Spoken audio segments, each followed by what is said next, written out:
अस्सलाम वालेकुम। इस वीडियो में हम प्रोटोप्लास्ट कल्चर के बारे में पढ़ेंगे कि प्रोटोप्लास्ट कल्चर क्या होता है, प्रोटोप्लास्ट क्या होता है, ठीक है, और उसकी कल्चरिंग किस तरह से करवाई जाती है। चलें स्टार्ट करते हैं।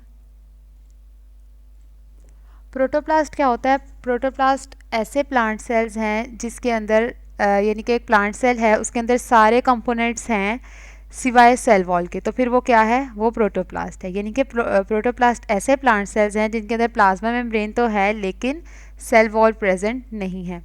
ठीक है, तो अब हम इनको यूज़ करके हम क्या करेंगे, हम नए प्लांट्स बनाएंगे। हमने कल्चरिंग में करना ही ये होता है, कोई भी हम एक्स प्लांट यानी कि कोई भी हमने प्लांट का पार्ट लेना है, प्लांट का पार्ट लेके हमने उससे एक नया प्लांट बनाना है। ठीक है, तो अब इसके अंदर हम किसको यूज़ कर रहे हैं? हम प्रोटोप्लास्ट को यूज़ कर रहे हैं। ठीक है, और इनको हम कल्टीवेट लिक्विड मीडिया में भी करवा सकते हैं और सेमी सॉलिड एगर मीडिया में भी करवा सकते हैं। ठीक है, तो अभी हमने सिर्फ इसकी डेफिनेशन देखी कि प्रोटोप्लास्ट क्या होता है। ठीक है, अब हम देखते हैं कि प्रोटोप्लास्ट को, अब हम प्रोटोप्लास्ट ऐसे तो ही प्लांट में नहीं पढ़ा होगा कि ऐसे मतलब कि जैसा लीव्स हैं या स्टेम हैं, प्रोटोप्लास्ट ऐसे बाहर से तो नहीं हम ऐसे किसी तरह से भी उसको मतलब कि ले सकते हैं। उसको हमें आइसोलेट करवाना पड़ेगा पहले, तो वो हम किस तरह से करवाएंगे? प्रोटोप्लास्ट जो है वो कहाँ कहाँ होता है? Roots, leaves, fruits, tubers, root nodules, endosperm, pollen cells and cells of callus tissue. यानी कि इन सब पार्ट से, इन सब प्लांट पार्ट से हम कैलस को आइसोलेट करवा सकते हैं। लेकिन अभी हम जो पढ़ने लगे हैं, हम इसके अंदर ना लीव्स को चूज़ करते हैं। ठीक है, लीव्स से हम करवाते हैं। तो अब इसको आइसोलेट करवाने के भी दो मेथड्स होते हैं, एक है मैकेनिकल मेथड और एक है इंजामेटिक मेथड। नाम से पता चल रहा है इंजामेटिक मेथड के अंदर इंजाइम्स यूज़ होंगे, ठीक है, और मैकेनिकल मेथड के अंदर हम वैसे ही इसको किसी तरह से करेंगे, कट वगैरह करके। तो अब हम देख लेते हैं इसमें होता क्या है। मैकेनिकल मेथड के अंदर क्या होता है कि सेल्स को पहले हम एक प्लाज्मोलाइटिकम के अंदर रखते हैं। ठीक है, प्लाज्मोलाइटिकम क्या होता है? ये ऐसा सब्सटेंस, कोई भी ऐसा सब्सटेंस या सॉल्यूशन जिसके अंदर जब हम प्लांट सेल्स को रखें तो उसमें प्लाज्मोलाइसिस हो जाए। अब यहाँ पर पता होना चाहिए कि प्लाज्मोलाइसिस क्या होता है। प्लाज्मोलाइसिस क्या होता है कि जब हम किसी भी सेल को हम हाइपरटोनिक सोल्यूशन में रखते हैं तो क्या होता है कि वो सेल जो है वो श्रिंक हो जाता है। ठीक है, पानी ऑस्मोसिस की वजह से बाहर आ जाता है सेल के, तो सेल जो है यानी कि ये जो सेल है ये श्रिंक होके समझें ऐसा हो गया। ठीक है, पानी बाहर की तरफ आ जाता है अगर इसको हम हाइपरटोनिक सोल्यूशन में रखेंगे, तो ये होता है प्लाज्मोलाइसिस। तो पहले हम इसके अंदर क्या करेंगे? पहले हम सेल्स को प्लाज्मोलाइटिकम के अंदर रखेंगे ताकि उसके अंदर प्लाज्मोलाइसिस हो जाए। जब प्लाज्मोलाइसिस हो गया तो उसके बाद क्या है, उसके बाद फिर हम उसको किसी नाइफ वगैरह से, छुरी वगैरह से हम उसको काट देंगे। ठीक है, अच्छा, अब इसके अंदर क्या है कि इसके अंदर सेल वॉल के वहाँ से मतलब सेल्स कट हो जाएंगे। ठीक है, और वहाँ से प्रोटोप्लास्ट निकल जाएगा। तो ये जो होता है ना, ये मेथड है, इससे हमें प्रोटोप्लास्ट मतलब बहुत कम यील्ड मिलती है प्रोटोप्लास्ट की। ठीक है, तो ये सिर्फ उन सेल्स के अंदर हम यूज़ कर सकते हैं जो कि नॉन मेरिस्टेमेटिक हैं और हाईली वैक्यूलेटेड हैं। ठीक है, हाईली वैक्यूलेटेड और नॉन मेरिस्टेमेटिक सेल्स के अंदर हम इस मेथड को यूज़ कर सकते हैं, वहाँ से हम प्रोटोप्लास्ट इस मेथड से निकाल सकते हैं। दूसरी चीज़ ये कि ये जो मेथड है ये कुछ डिफ़िकल्ट होता है और इसको टाइम बहुत ज़्यादा लगता है। ठीक है, तो मतलब हम इसको इतना, इसकी इतनी तारीफ़ें नहीं कर रहे, ये इतना अच्छा नहीं है। हम सिंपल बात ये कहना चाह रहे हैं, मैकेनिकल मेथड इतना अच्छा नहीं है। हाँ, लेकिन ये यूज़फुल कहाँ पे होता है?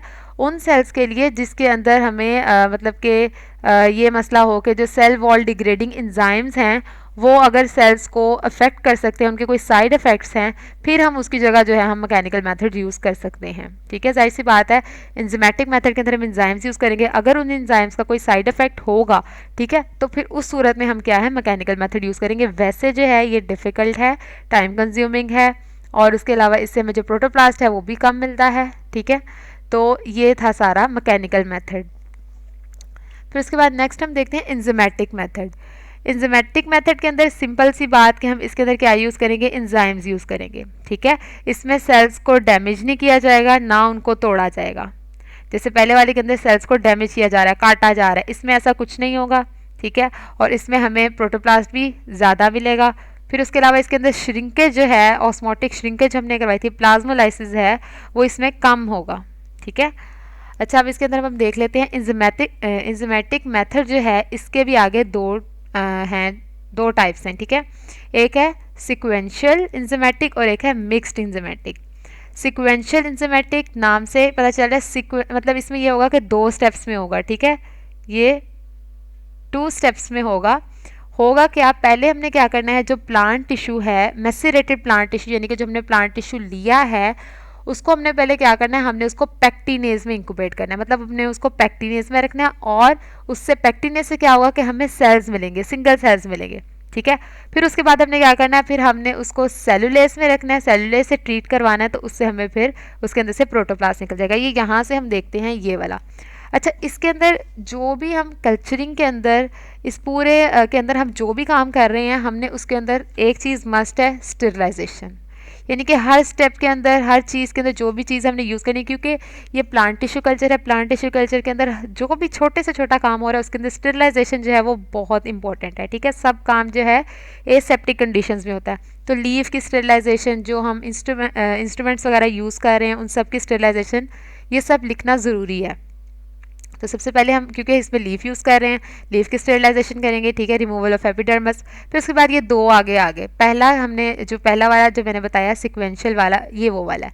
पहले क्या है, प्लाज्मोलाइसिस इसमें भी करवाना होगा, ठीक है, प्लाज्मोलाइज्ड सेल है। फिर उसके बाद क्या, पहले हमने पैक्टीनेज को यूज़ किया, पैक्टीनेज में इसको इंक्यूबेट करवाया, उससे क्या हुआ कि हमें सेल्स मिल गए हैं, ठीक है, isolated cells, release of isolated cells. उसके बाद क्या आया, फिर हमने उसको सेलुलेज से ट्रीट करवाना है, जिससे क्या होगा कि प्रोटोप्लास्ट हमें मिल जाएगा। जबकि जो दूसरा तरीका होता है उसके अंदर क्या होता है, मिक्स्ड एंजाइमेटिक। इसके अंदर यानी कि हमने एक ही स्टेप के अंदर दोनों काम करवा देने हैं, ठीक है, सेल्स भी आइसोलेट करवा लेने हैं और उनकी जो वॉल्स है उनको भी हमने डिग्रेड करवा लेना है, ठीक है। यानी इसके अंदर हमने क्या करना है, पैक्टीनेसिस और सेलुलेसिस को के मिक्सचर के अंदर हमने क्या करना है, हमने प्लांट टिश्यू को रख देना है।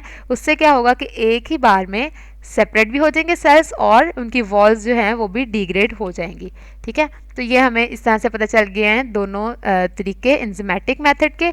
एंजाइमेटिक मेथड के अंदर हमने क्या यूज़ किया था, एंजाइम्स को यूज़ किया, ठीक है। कौन से एंजाइम्स को यूज़ किया, पैक्टीनेज, ठीक है, जो सेल्स को आइसोलेट करवा रहा है, और सेलुलेस जो कि जो वॉल है उसकी डिग्रेडेशन करवा रहा है, ठीक है।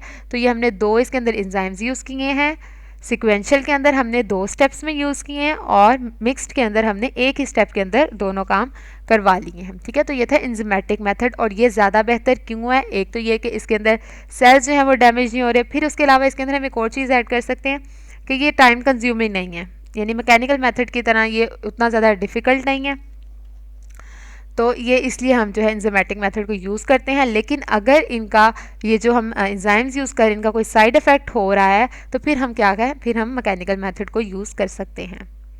अच्छा, अब यहाँ तक तो हमारा, अब हमने आइसोलेट करवा लिया प्रोटोप्लास्ट, मेन हमने काम कर लिया आइसोलेट, मतलब आइसोलेट करवा लिया प्रोटोप्लास्ट को।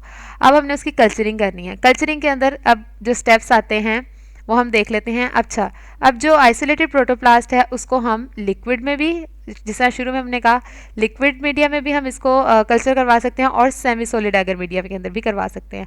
तो अब हम इसके अंदर वैसे हम इसमें सेमी सॉलिड एगर मीडिया के अंदर हम करेंगे जो हम स्टेप्स कर रहे हैं इसके अंदर।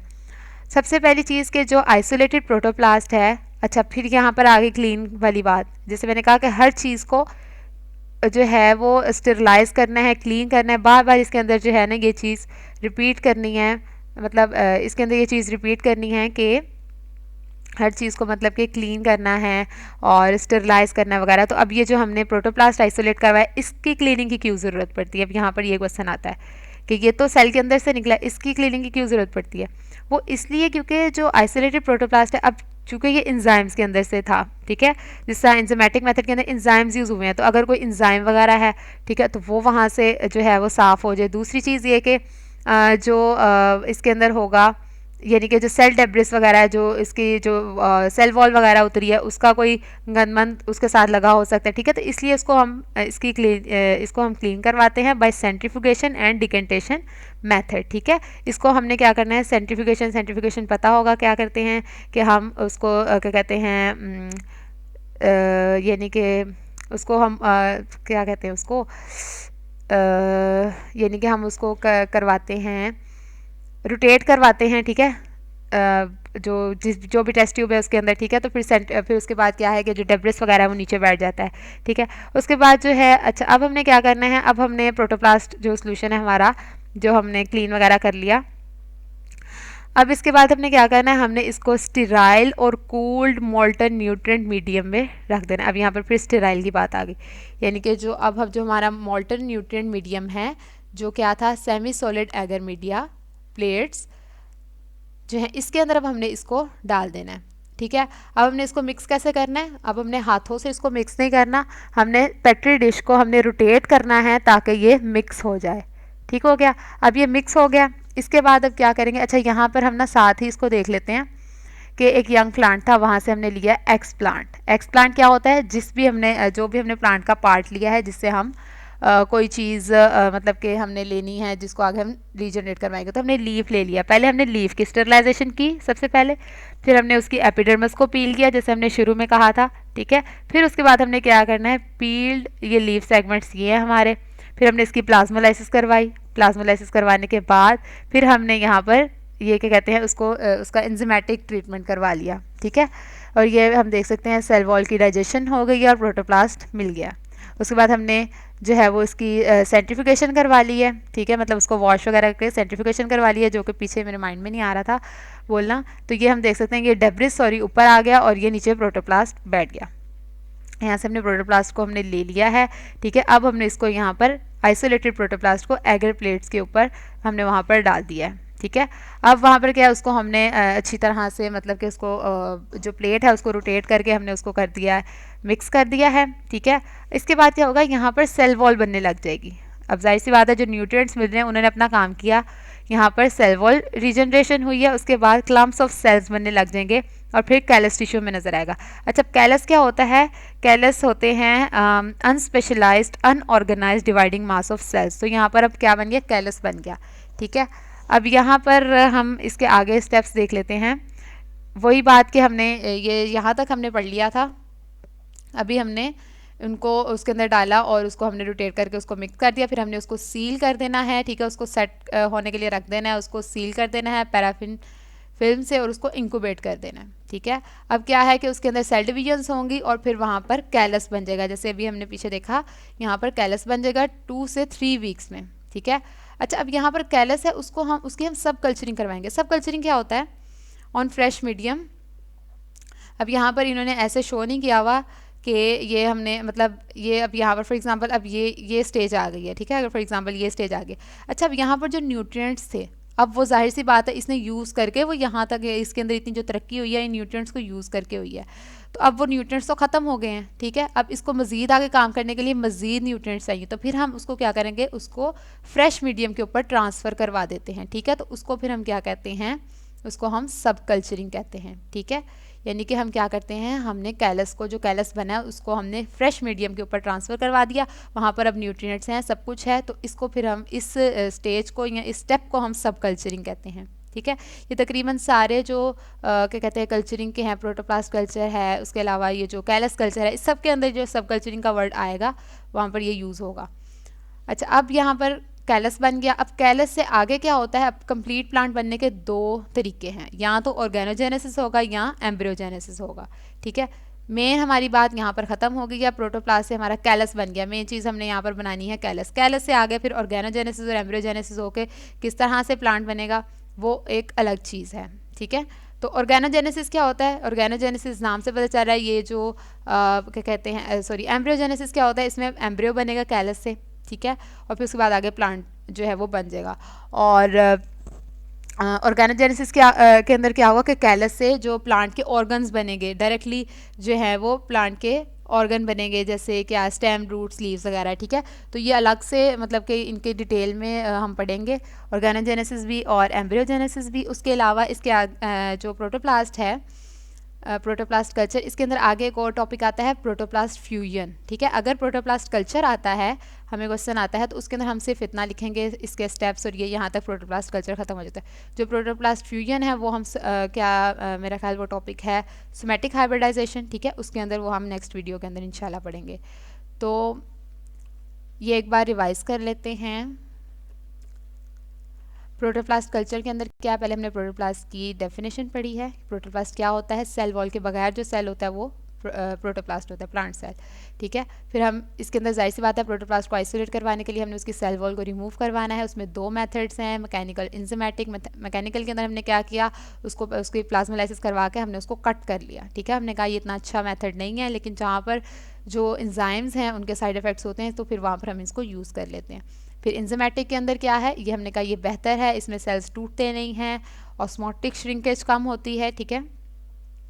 इसके अंदर आगे मज़ीद 2 हैं, एक है सिक्वेंशियल और एक है मिक्स्ड, ठीक है। मिक्स्ड के अंदर क्या है कि एक ही स्टेप के अंदर दोनों काम हो जाते हैं कि वो क्या कहते हैं सेल्स भी आइसोलेट हो जाते हैं और डिग्रेडेशन भी हो जाती है वॉल की, जबकि जो सिक्वेंशियल है उसमें 2 स्टेप्स में ही काम होते हैं, ठीक है। फिर उसके बाद हमने इसके सारे स्टेप्स पढ़ लिए, वो हम यहाँ से एक दफ़ा रिवाइज कर लेते हैं। यंग प्लांट है, वहाँ से लीफ लिया, लीफ की स्टेरलाइजेशन की, एपिडर्मिस को पील किया, ठीक है, एपिडर्मिस को तारा। फिर उसके बाद हमने क्या करना, उसके प्लाज्मोलाइसिस करवाया, किस तरह से हमने उसको हाइपरटोनिक सोल्यूशन में रखा, ठीक है। हाइपरटोनिक सोल्यूशन में रखा, उसकी श्रिंकेज हो गई, ठीक है। तो अब ये क्या है, ये फिर उसके बाद हमने इसको एंजाइम मिक्सचर में रखा, ठीक है। उससे फिर क्या है कि प्रोटोप्लास्ट रिलीज़ हो गया, फिर उसकी हमने सेंट्रीफ्यूगेशन करवाई, उसको वॉश वगैरह करवाया, ठीक है। उसके बाद हमने क्या किया, इसको हमने आइसोलेटेड प्रोटोप्लास्ट को हमने इसकी प्लेटिंग इसकी क्या कहते हैं प्लेटिंग करवा दी, यानी कि इसको हमने एगर प्लेट्स के अंदर इसको रख दिया, ठीक है। उसको हमने रोटेट करके हमने इसको मिक्स करवा लिया। फिर उसके बाद क्या है कि उन न्यूट्रिएंट्स को यूज़ करते हुए सेल वॉल बनेगी, क्लम्प्स ऑफ सेल बनेंगे, कैलस बनेगा, ठीक है। फिर हमने उसकी सब कल्चरिंग करवानी है, यहाँ पर हमने एक चीज़ ऐड कर देनी है, सब कल्चरिंग करवानी है। और सब कल्चरिंग के बाद फिर आगे क्या होगा कि अब 2 रूट्स हैं यहाँ पर, इस तरह से लिखा हुआ है कि प्लांट्स जो है प्लांटलेट्स बन जाएंगे 2 तरीक़ों से बनेंगे, या तो ऑर्गेनोजेनेसिस के थ्रू या फिर एम्ब्रियोजेनेसिस के थ्रू, ठीक है। तो अगर आपको ये वीडियो पसंद आई है तो आप इसको लाइक करें, और अगर अभी तक आपने चैनल को सब्सक्राइब नहीं किया तो कर दें। और इसके अलावा अगर आपने कोई और टॉपिक समझना है तो आप कमेंट सेक्शन में बता सकते हैं। Thank you.